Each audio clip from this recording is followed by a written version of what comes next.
Балалар өзін өзі тану сабағынан 39-40 бетке назар аударамыз. Бүгінгі дәйек сөз: үлкен алдыңда жас парызы, ата алдыңда бала парызы, әдеп пен сый. Мұхтар Әуезов. Балалар, бүгін біз ананың сүйіспеншілігі атты өсиет әңгімемен танысамыз, мұқият тыңдаймыз. Бір күні балалары өзара дауласып, әрқайсысы бір-біріне өздерінің дұрыстығын дәлелдеп, аналарына ол кімді бәрінен де артық жақсы көреді деген сұраққа қоя келеді.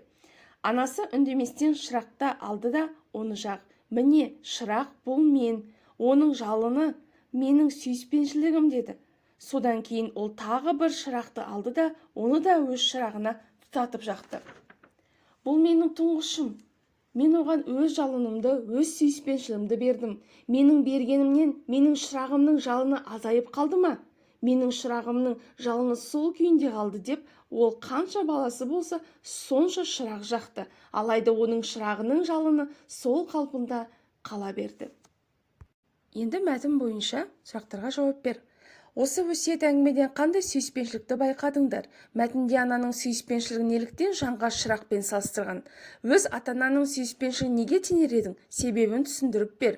Өз отбасындағы жақындарының мейірі мен сүйіспеншілігін неден қалай сезінесің? Өз ойыңды білдір.